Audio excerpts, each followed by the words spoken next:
जे के उगलियान जोरिया हो उगिए के ए बिसरियो न जास उगिए के ए बिसरियो न जास साँझे के रूसला बहुआ हो रुसिए के ए रुसिए के नई हरवा चली जा सरुसिए के नई हरवा चली जा। पहले बोलावना ससुर जी चलनी ले के ए बुढ़वा दुई चार ले के बुढ़वा दुई चार चल बहुआ घरे अपना हो तहरा बिना ए रसोईया न सोहास तहरा बिनु ए रसोईया न सोहास तहरा बिनु जाई ससुर घरे अपना हो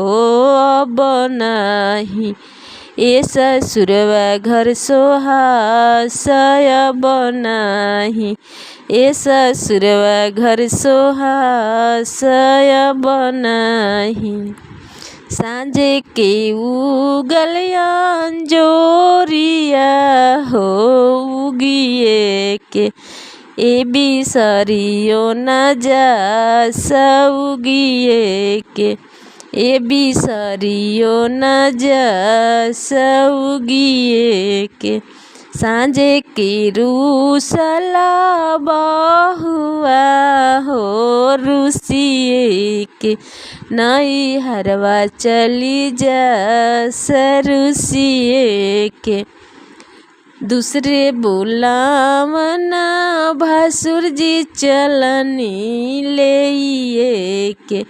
ए मोछैला दुई चार ले के ए मोछैला दुई चार ले चल बहुआ घरे अपना हो तहरा बिनु ए आंगनवा न सोहास तहरा बिनु ए आंगनवा भैले सुन तहरा बिनु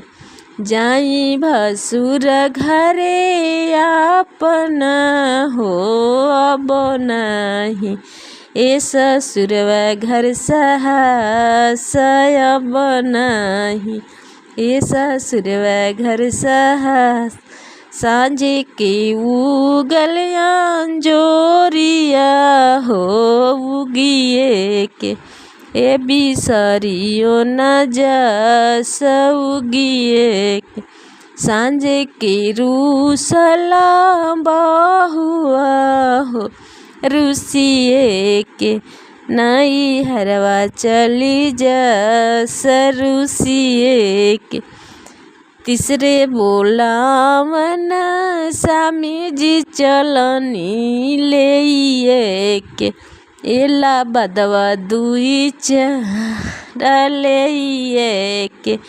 एला बदवा दुई चार ले चल धनिया घरे अपना हो तहरा बिना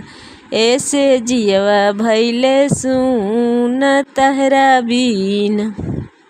चली बलम घरे अपना हो अब नाही ए नैहरवा घर सोहास अब नाही ए नैहरवा घर सोहास अब नाही।